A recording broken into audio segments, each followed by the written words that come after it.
presented by Edge Radio. Now we would like to welcome you to Media Shower on Edge Radio 99.3 FM. with Lochie and Qom. How you doing? We hope you're having a good day today, and we hope that this first day will treat you lovely. So what will we be talking about today, Lochie? Well, unfortunately, due to my lack of coming up with the best of, well, I'd say current statuses, if you will, I've resorted more or less to come back to older, less relatively modern type material, if you will. So today I think we will travel back to, let's say, 10 years ago with South Park: The Stick of Truth. That's right. We've the new South Park Snow Day game has just been released. It's kind of in the culture at the moment a little bit, but we thought we'd start at the beginning. We'll talk about Stick of Truth there. Yeah, we First of this trilogy.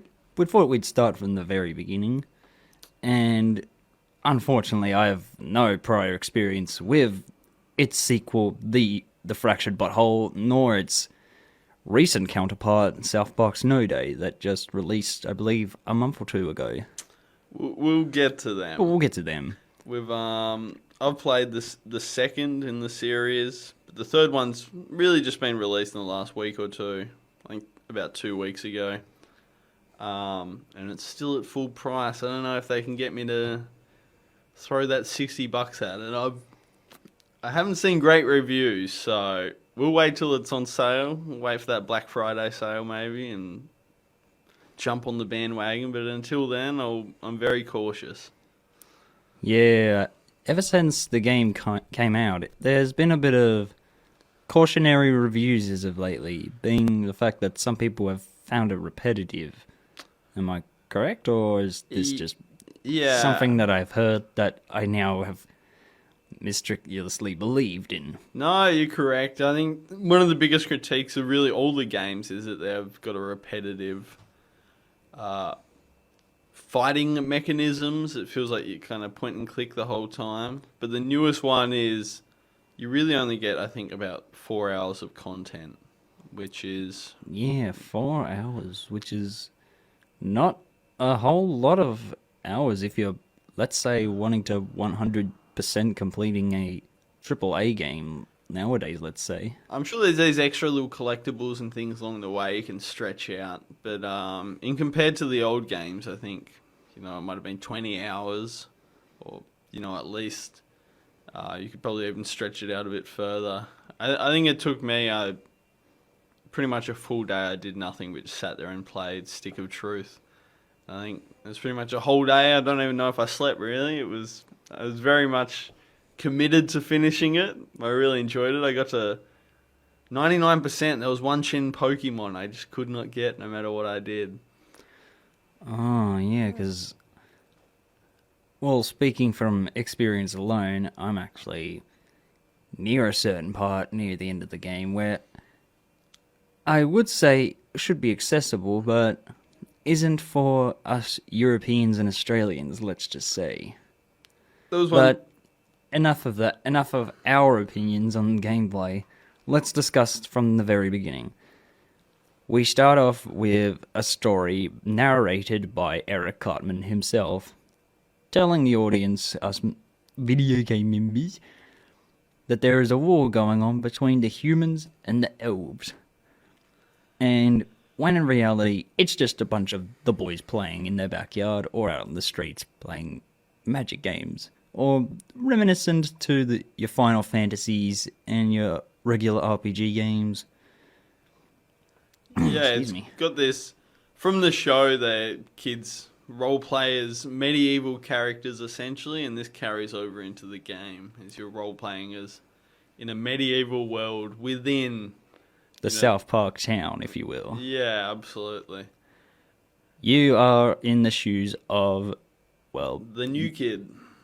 Who better than yourself, really?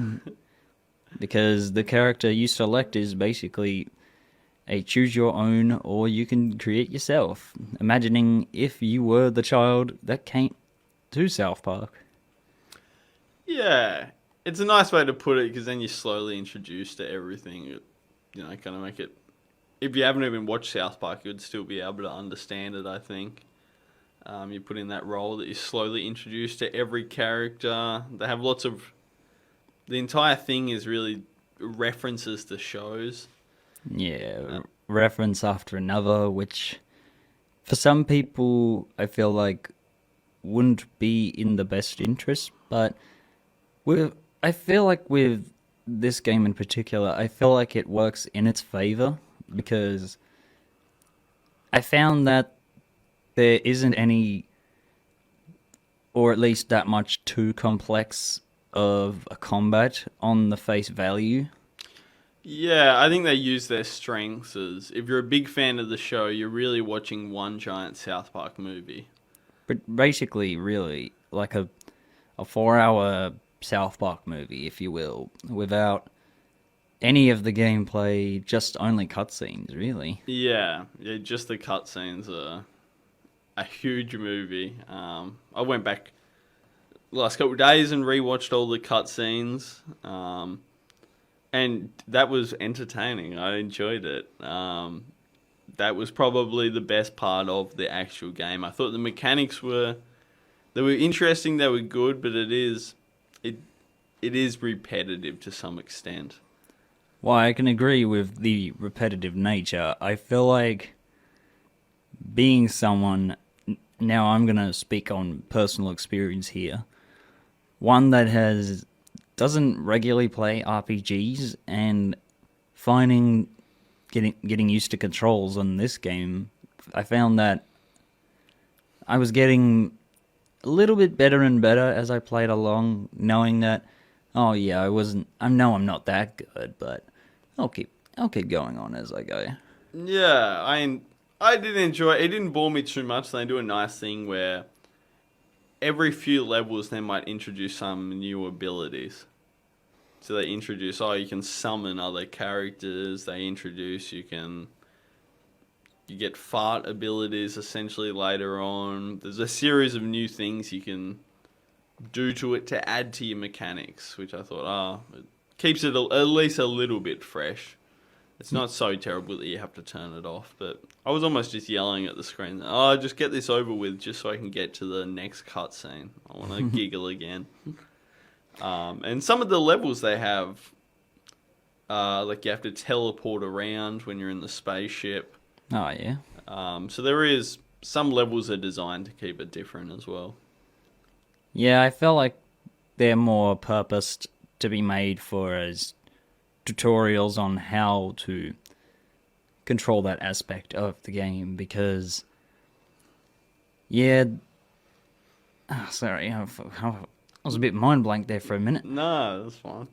Anyway, we'll continue on with the story. The new kid, essentially gets basically told, go outside and make some new friends, kiddo. And who do you come across then? Your favorite little boy is Butters. Unfortunately, getting beat up by a local elf. Interrogating him will result of him running away. Therefore, Butters allowing him to be a new friend. That's another interesting mechanic they had, is this, you essentially have a Facebook within the game where you add, and you can see other people's posts the entire time. Despite it being a very dated thing, at the time I thought it was nicely made and well-fitting. And even still reading the dialogue in those quote-unquote Facebook posts, they still feel in tune to the characters and how they see certain aspects of Facebook, like how, let's say, Randy's easily misguided by, let's say, a contest hacker. Yeah. Like, there is a certain message that he'll say, like, if people like 10 likes on my post, I win a free iPad. and then you see just Randy liking his own post and nobody else, which I thought I couldn't help but find was funny. It's like, come on, Dad, you don't get it. Yeah, I think it gives kind of another level to the characters as well that you get to, and even when you interact with them in the real life, they're kind of always commenting about, oh, I won't add you as a friend, you're not cool enough yet, or oh, we'll be friends straight away, and shows what personality they have to an extent. Yeah, it's all dependent on what level you are. It's how the characters interact with you. Like, for instance, some of the girls later on in the game will, quote-unquote, tell you you're not cool enough to be their friend. And yet as soon as you make the amount of, let's say, number of friends that allows them to be, okay, checkmarked in the game's files, then they're like, oh, hello, how are you? You become worthy. You become worthy, essentially, yeah. The other one I really liked was traveling to Canada. I thought that broke up the game well. Canada is essentially a 2D pixelated, almost like a top-down isometric kind of game, yeah. Yeah, almost like Pokemon in many ways. Yeah, very much like those top-down view games. So I thought that was funny that as soon as you travel out of the country, you're in That's like an 8-bit zone, yeah, essentially. Yeah, it was interesting. I was trying to think though. So, the first game, Stick of Truth, it's this medieval role-playing game. The third one, Snow Day, is similar, and the second one is they mix it up. They're superheroes in that one. But I was trying to think, what could they do to change it from? They have the medieval and the superheroes, and they're pretty regular, I guess, in the show. We see that a lot. Is there like a third theme they could run with? I was thinking maybe some sort of monsters. I'm not exactly sure from viewing experience from the whole of the show, but I am aware that they did release a side game for the mobiles called Phone Destroyer, which more or less went into the role of them playing cowboys and Indians. So I guess there's that, if you will, but then you've got all the other alter egos from their medieval times, their superhero alter egos and stuff like that. Cowboys and Indians would probably be an interesting one. They've because I know there's an episode, maybe a couple episodes about that. The Last Mohican, where Butters he finds himself in Mexico and he has to make it back, and meanwhile Cartman dresses up as a cowboy and is patrolling the border trying to keep him out. Oh no. So that might be, as controversial as that might be, that'd probably be an interesting change up to it. Because I thought with Snow Day, I was hoping to see something else. Yeah, I couldn't help like but a different theme.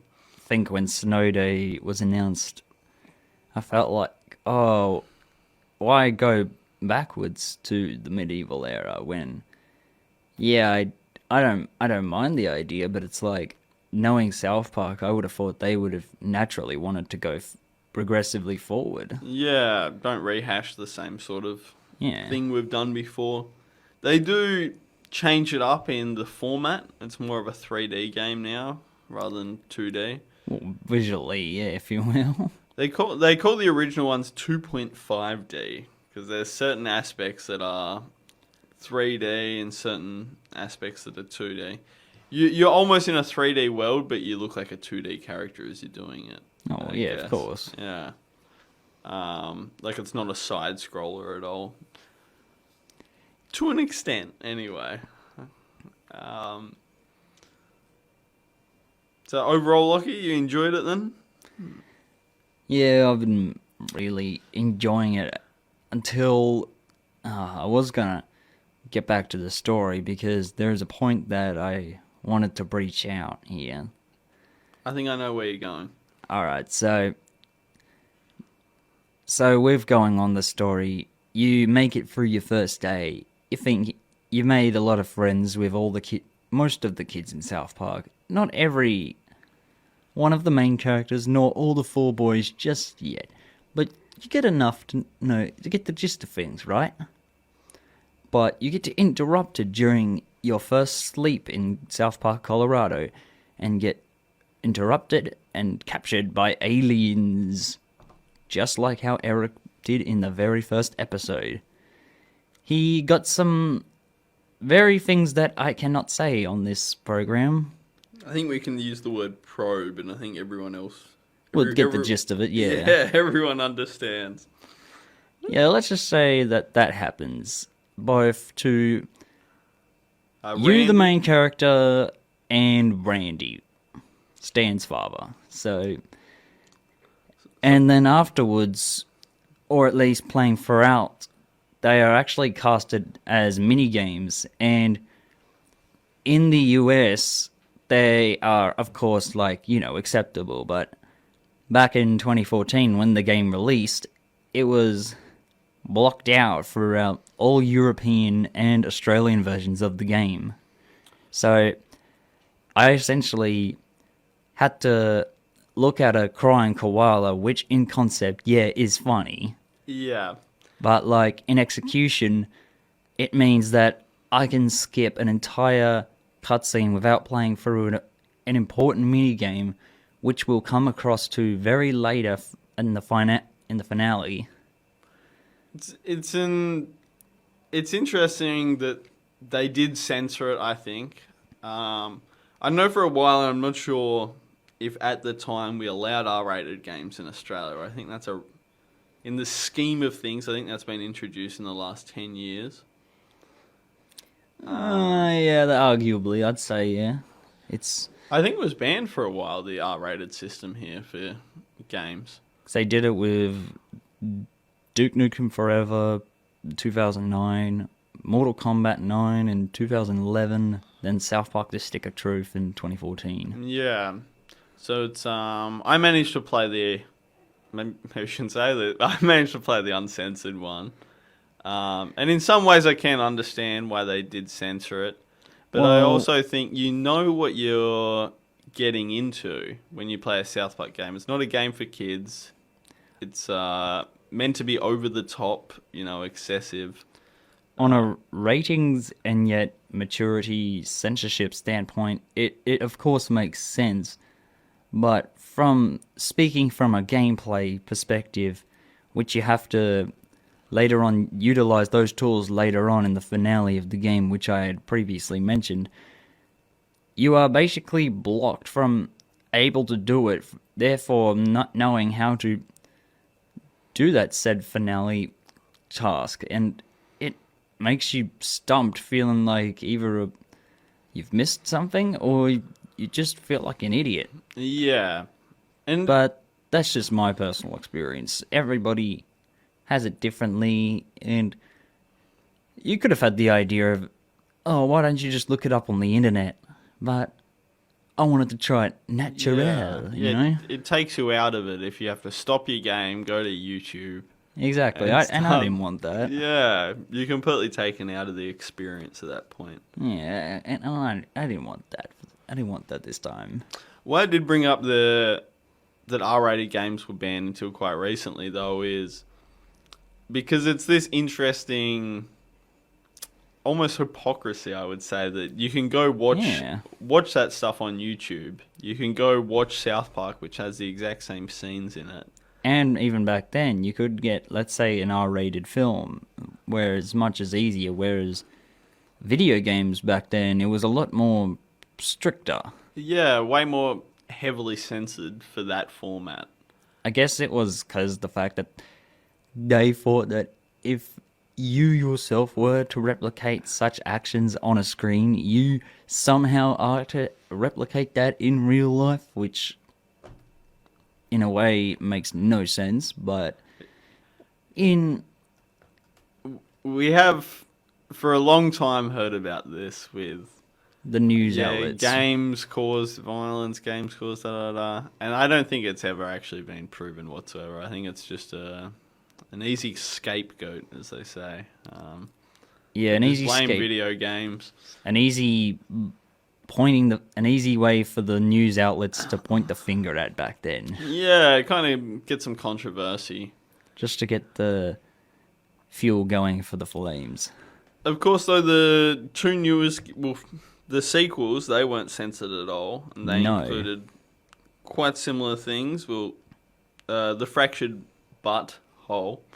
That was That was very similar, and it had no censorship in it. Yeah, I could essentially think on the surface level that it would be undeniably the same thing in a way, content-wise, or at the very least, Different story, but yeah, same level of, raunchiness. Absolutely, it's a good way to put it. But yeah, despite the censorship, I think it's A brilliant game, brilliant game. and would definitely recommend to anybody looking for something South Park related, or just or someone who just wants to learn how to play an RPG for the first time. I would definitely recommend it. Yeah, I think for anyone who's fans of the genre, if you've enjoyed a South Park episode, you will enjoy this. I said earlier, it's essentially one long South Park movie. With a side of Final Fantasy and every other RPG elements that you've essentially known and like throughout the years, or that so much so that the genre is known for being popular for. Yeah, absolutely. So, Excuse me. we will have to. I'll have to get you a copy of the sequel, Lochie, and we'll both have to try out Snow Days so we can come back and review. As a matter of fact, if anybody in Hobart has a copy of The Fractured Butthole on Xbox or PlayStation 4, please let me know. I am willing for a copy, and if you do, you will be an awesome legend. Soliciting South Park games on the radio, I like it. Hey, free promotion. Why not? And Matt Stone and Trey Parker, please don't cancel us if you hear this. Well, the seasons have slowed down. I thought the new game would be longer because the show they not putting out so much anymore. We get kind of one episodes. We haven't got a full season in a while. Because they do more or less Paramount specials. Yeah, nowadays. we just get one-off episodes that are randomly dropped here and there throughout the year. Which is not bad, but it's like very contrastly different compared to how they used to do it, where it was almost as if they put out an episode once a week. Yeah. Because of how fast they would make the script And go. they used to be like 20 episodes a season. Even when they've dropped Yeah. in the last decade, they've been maybe 8-10 episodes. It's it's dramatic strange. change. I did watch a video that said they're working on the Casa Bonita restaurant. That's what's taking all their time. Well, it probably is. Rebuilding assume their on that childhood point of view. memory. Yeah, it seems odd that I don't know. That's what their focus is on at the moment, but why not? We probably want to change it up. Yeah, exactly. Why not? All for it. Oh, Casa Bonita. Casa bonita, casa bonita. Awesome. We'll probably call it quits there then, Lochie. Yeah, that was a pretty good session, I'd say. And I hope everybody has a great and fabulous day.